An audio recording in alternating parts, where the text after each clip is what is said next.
नमस्कार, कैसे हैं आप सभी लोगों को। पहले तो जन्माष्टमी की शुभकामनाएं। और चलिए, उम्मीद करता हूँ आप सभी लोगों ने प्रिपरेशन कर रहे होंगे और प्रिपरेशन को मजबूती से ऐसे ही करते रहिए, बिकॉज परीक्षाएं अब बिल्कुल आपके मुहाने पे आ गई हैं। ये वीडियो है खासतौर से जूनियर हाई स्कूल की जो भर्ती है उत्तर प्रदेश में शिक्षक भर्ती, उसके अंतर्गत जो सोशल साइंस का पोर्शन है बच्चे, इसका एक इम्पॉर्टेंट टॉपिक आज हम लोग इसको फिनिश कर देंगे। जीएस के लेक्चर ऑलरेडी 50 से 60 प्लेलिस्ट में है, जो जूनियर सुपर टेट के नाम से जीएस के होंगे वो देख लीजिएगा। एसएसटी के भी करीब 20 से अधिक लेक्चर हैं जो कि ऑलरेडी बनाए जा चुके हैं। और इसमें अब मैं जो लेक्चर बनाऊंगा एसएसटी के, एक वीडियो में एक पूरा टॉपिक फिनिश हो जाएगा आज। वैसे ही बहुत ही जटिल, बहुत ही इंपॉर्टेंट और गारंटी के साथ हर शिक्षण एग्जाम में यूपी में या डीएसएसबी में कई बार यहाँ से क्वेश्चन पूछे गए हैं, वो है वैदिक साहित्य, है ना। वैदिक साहित्य में पहले तो नाम सुन के आप लोग परेशान हो जाएंगे। वैदिक साहित्य की हम बात करें तो आप लोग से वेदों तक चीज़ों को रखते होंगे, उसके आगे चीज़ों में कंफ्यूज होते होंगे कि वो अलग ब्राह्मण ग्रंथ क्या आ गया, उपनिषद क्या आ गया, है ना, आरण्यक क्या हो गए, वेदांग क्या होते हैं, और ये स्मृतियाँ क्या होती हैं, महाकाव्य क्या होते हैं, ये सब, ये पुराण क्या होते हैं, सब मैं आज की इस क्लास में लास्ट तरीके का चीज़ें फिनिश, और जिस तरह से जितने क्वेश्चन आए हुए हैं वो मैं क्वेश्चन भी आप लोग को यहाँ बताता रहूँगा। तो चलिए, हाँ, वैदिक साहित्य। वैदिक साहित्य मतलब क्या? एक वैदिक काल में डेवलप लिटरेचर, है ना। वैदिक काल, भारत का वैदिक काल कब से कब माना जाता है बच्चे? करीब 1500 बीसी से 600 बीसी के आसपास का। इस पीरियड को भी हम लोग दो भागों में बांटते हैं, आपको पता होगा। 1500 बीसी से 1000 बीसी, जिसको कि वैदिक पीरियड बोला जाता है या वैदिक काल बोला जाता है, और दूसरा, या इसको ऋग्वैदिक काल भी बोलते हैं, और दूसरा आता है 1000 बीसी से 600 बीसी, जिसको लेटर वैदिक पीरियड बोलते हैं बच्चा। एंड तक अगर आप लोगों ने क्लास आज देख ली तो आप लोगों का यहाँ से टॉपिक कंफर्म्ड है। क्वेश्चन बिल्कुल क्लियरली देखिए, आप कहीं भी देखेंगे आपसे सॉल्व होंगे।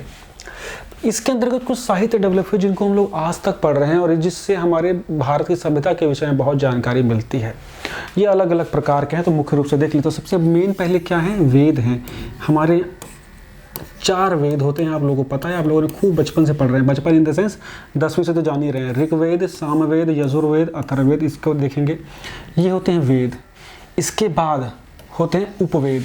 क्या होते हैं?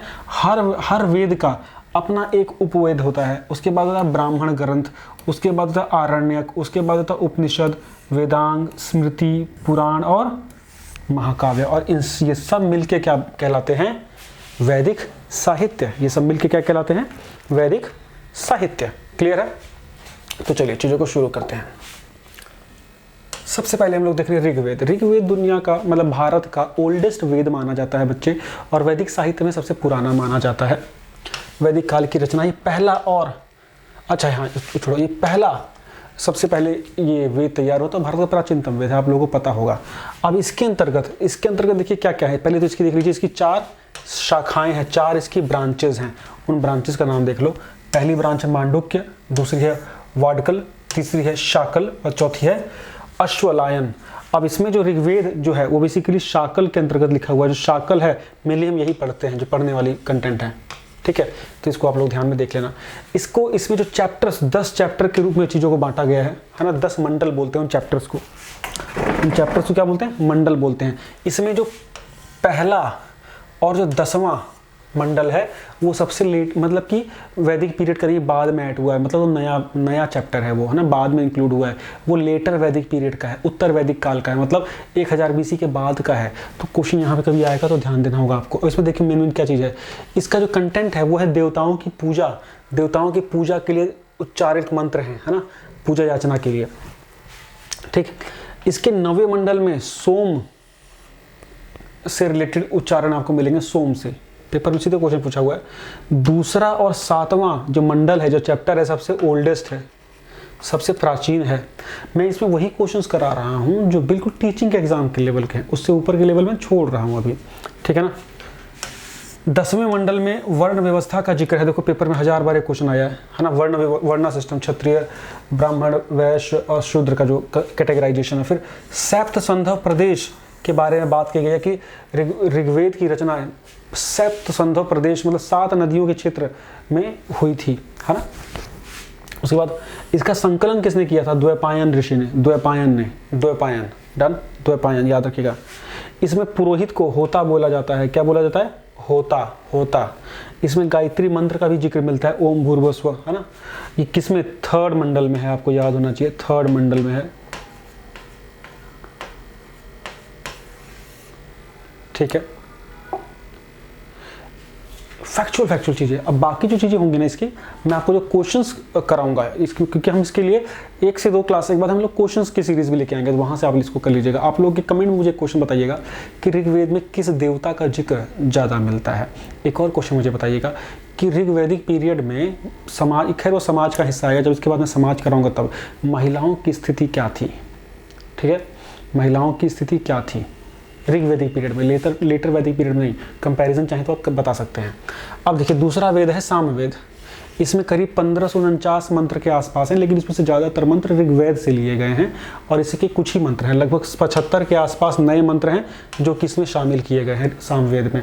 तो सामवेद मेनली बेसिकली देखा जाए तो ऋग्वेद से उठा के नया वेद बनाया गया है, जिसमें कि ऋग्वेद के ही जो श्लोक वगैरह हैं उनको गायन के रूप में डिस्कस किया गया है ना, गायन के रूप में, सिंगिंग के रूप में। यहाँ से क्वेश्चन आता है ये, ठीक।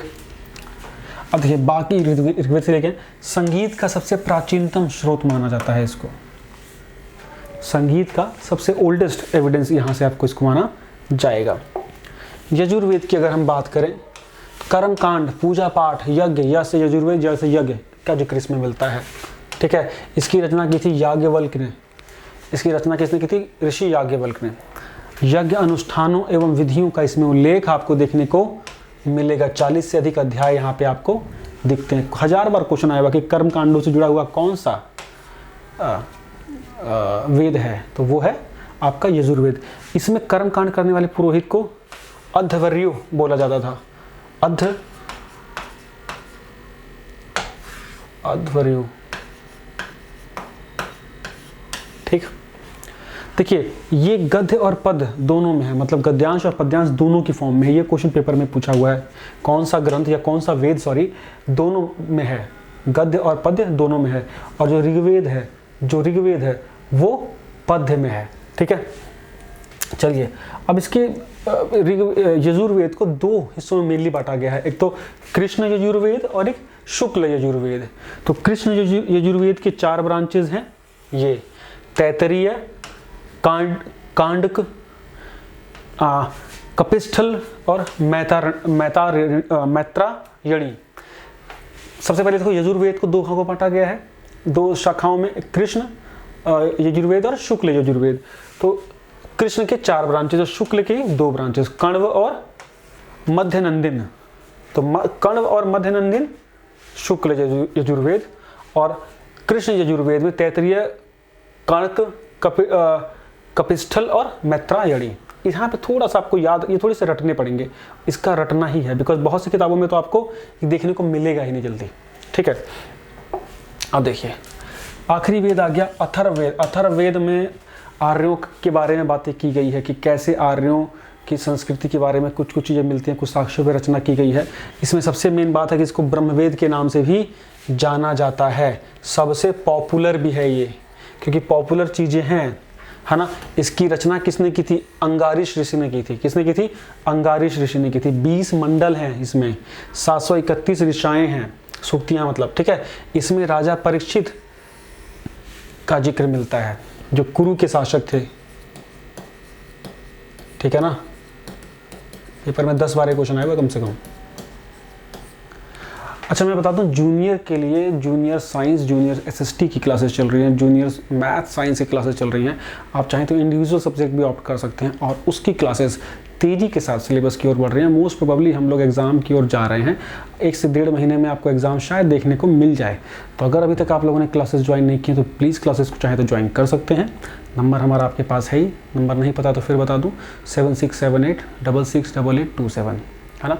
कोई क्वेरी अगर आपको होती है, कोई फ़ोन में बात करनी है तो 9911116295 उस नंबर पे आप कॉल कर सकते हैं। हाँ लेकिन ये मौका देखिए लौटेगा नहीं, junior Super TET basically TGT level की पोस्ट है, तो इसको आप हल्के मत लीजिएगा, ठीक। और ये एग्ज़ाम करीब करीब 12-13 साल बाद आया है। अब देखिए, इस वेद में आर्य अनार्य संस्कृति के मिलन के साक्ष्य मिलते हैं। मिलन के मतलब पहले माना जाता, जैसे जादू टोना, पूजा पाठ, तंत्र मंत्र, वशीकरण, पहले माना जाता था कि आर्य ना इन सब में बिलीव नहीं करते थे, लेकिन बाद में आर्यंस ने इसको धीरे धीरे अपना लिया उत्तर वैदिक काल के बाद। तो मतलब इनका इन्फेक्शन यहाँ देखने को मिलता है ये, ठीक है ना। इसमें महाजनपदों का जिक्र है, अंग देश का जिक्र किया गया, मगध का भी जिक्र इसमें देखने को मिलता है। ये आपको चीज़ें ध्यान रखनी है। मेडिसिन का ध्यान, इस मेडिसिन का इसमें मिलता है साक्ष्य, औषधि का, ठीक है। अच्छा, डीएसएसबी के लिए हम लोगों ने पीडीएफ का जो एक इम्पॉर्टेंट पीडीएफ के कोर्स को डेवलप किया है ऐप पे।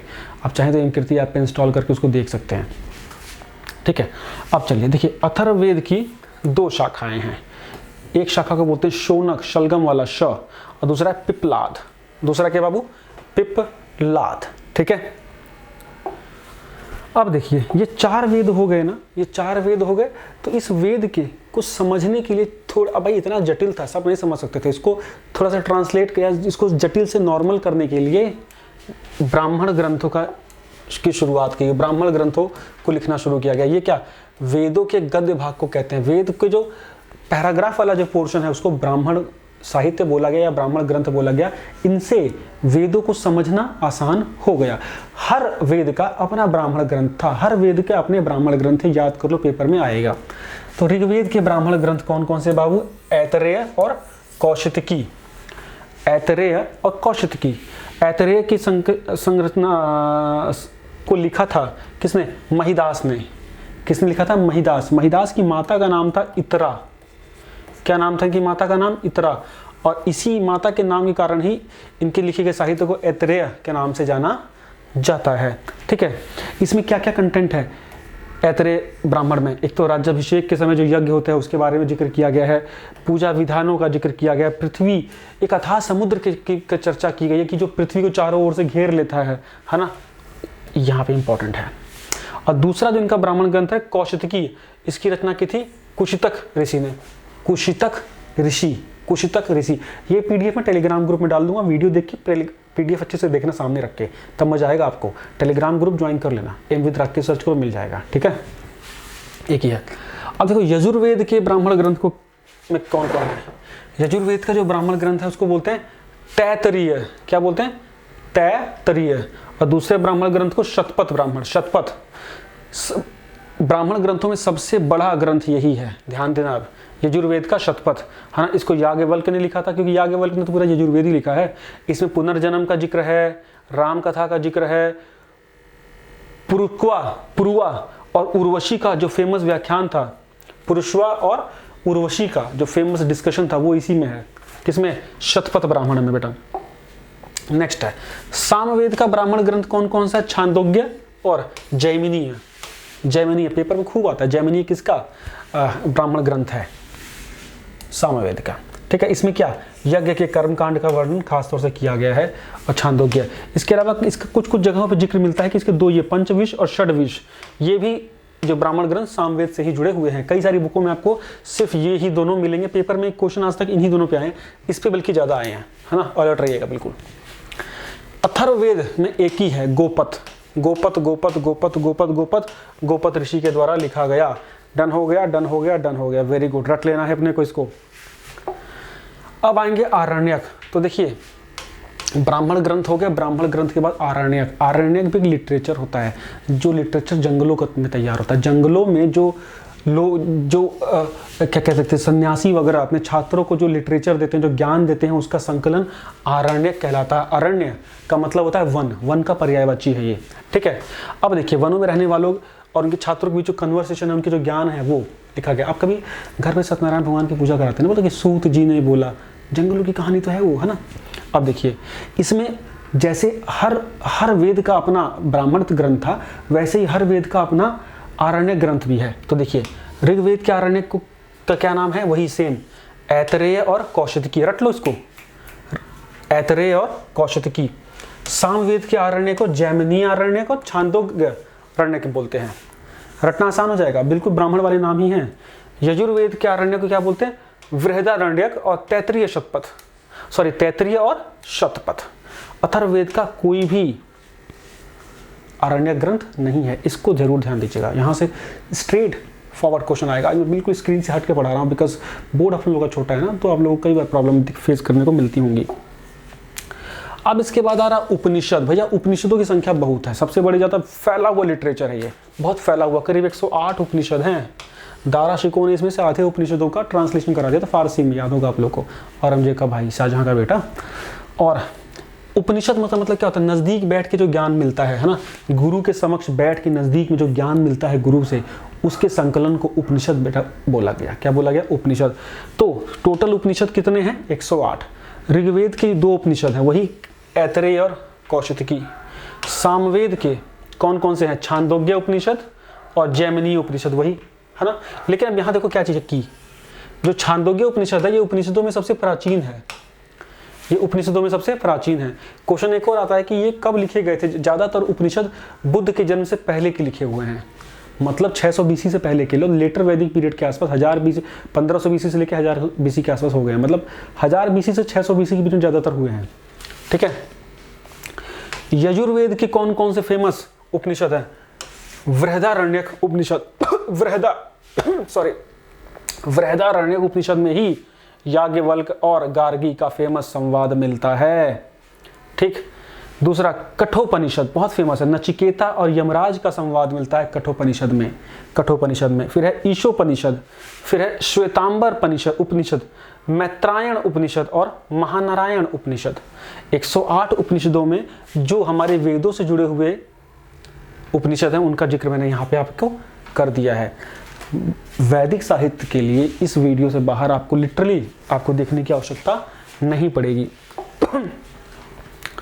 अथर्ववेद के कौन से उपनिषद है? मंडूकोपनिषद, फेमस सत्यमेव जयते बच्चा इसी में से लिया गया है। उसके बाद है मांडुक्य उपनिषद और प्रश्नोपनिषद, ये चारों बेटा अथर्ववेद के। अथर्ववेद क्लियर है। चैनल पे नए हैं तो प्लीज़ डू सब्सक्राइब, है ना। Junior super TET, GIC, PCS इन सब की क्लासेस चल रही हैं। ऐप को इंस्टॉल नहीं किया तो प्लीज़ डू इंस्टॉल, वहाँ पे बहुत सारे करंट अफेयर्स और डेली बेसिस पे PIB हम उसको अपडेट करते हैं, और क्विज़ेस को लगा रखी हैं, तो क्विज़ेस और आने वाले टाइम में और तेज़ी से अपडेट होंगी। अपने प्रैक्टिस को चेक करते रहिए, और चीज़ें अच्छी लगे तो वहाँ 5 स्टार रेटिंग कर देना, कोई पैसा नहीं लगना उसमें। मैथमेटिक्स वाले सर का लेक्चर जरूर देख लेना, मैथमेटिक्स वाले सर ने बहुत मेहनत करके लेक्चर बनाया और वाकई में बहुत यूनिक तरीके से पढ़ाते हैं, उनका कोर्स लगा हुआ है, चाहे तो आप देख सकते हैं। नेक्स्ट है वेदांग। वेदांग क्या होते हैं? वेदों को सही से समझने के लिए वेदांगों की रचना की गई। तो एक प्रकार से वेदों का जिस्ट या ट्रांसलेशन पूरा देखा जाए तो उसे वेदांग बोला जाता है। ठीक है। मंडूकोपनिषद में वेदांग के बारे में जिक्र किया गया। मंडूकोपनिषद जो अथर्ववेद का उपनिषद है उसमें अच्छे से जिक्र किया गया। उसमें 6 प्रकार के वेदांग बताए गए हैं। कितने प्रकार के? 6 प्रकार के। उनके नाम ये हैं: छंद, कल्प, ज्योतिष, निरुक्त और व्याकरण। छंद, कल्प, ज्योतिष, निरुक्त और व्याकरण।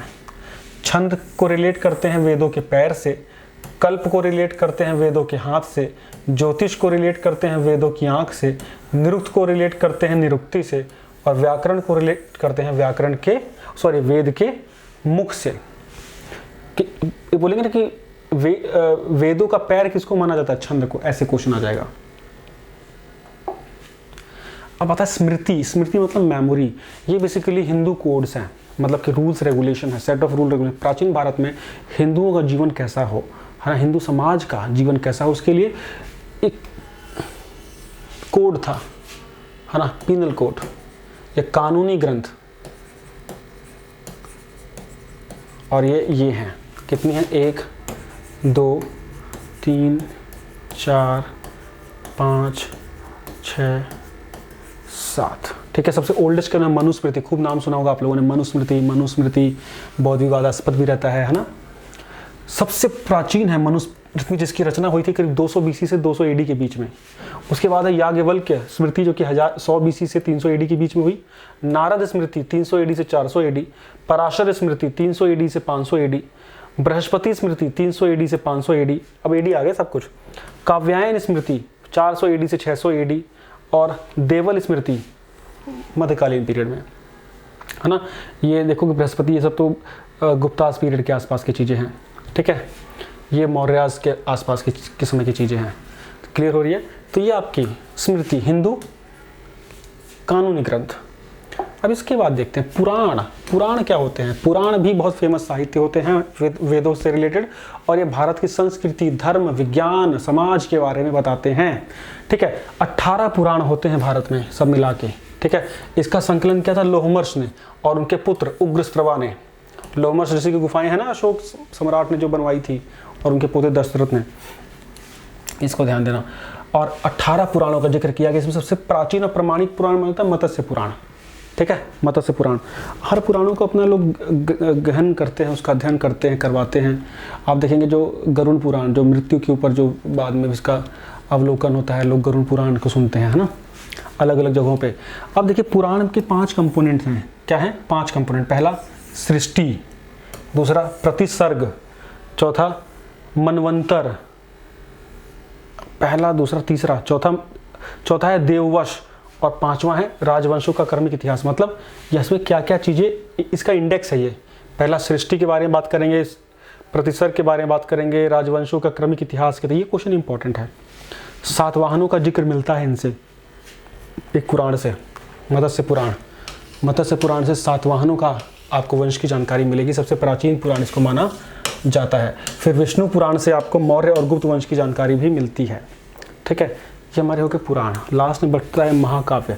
महाकाव्य जो बहुत बड़े लिटरेचर है ना, 2 लिटरेचर हमारे देश में जो है उनको महाकाव्य का दर्जा है, एक रामायण और महाभारत। पेपर में आता है रामायण जो कि एक आदिकाल का काव्य है, जिसकी रचना महर्षि वाल्मीकि ने की थी, जिसमें करीब 6000 से अधिक श्लोक हैं। रामायण है ना, भगवान श्री राम का। और दूसरा है महाभारत। और देखिए जो रामायण है वो दूसरी शताब्दी में, ईसा की दूसरी शताब्दी में बनी थी, और महाभारत ईसा की 4वीं शताब्दी में बनी है, ठीक। इसमें करीब 800 श्लोक हैं, और महर्षि वेदव्यास ने इसकी रचना की हुई है। छोटा सा क्रिस्प लेक्चर था ये, जूनियर्स GIC DSSB में जो भी SST का पोर्शन जहाँ भी आप लोग देख रहे हैं, या CTET में SST का पोर्शन, वैदिक साहित्य आप लोगों के लिए फिनिश हो गया। Thank you so much, bye bye.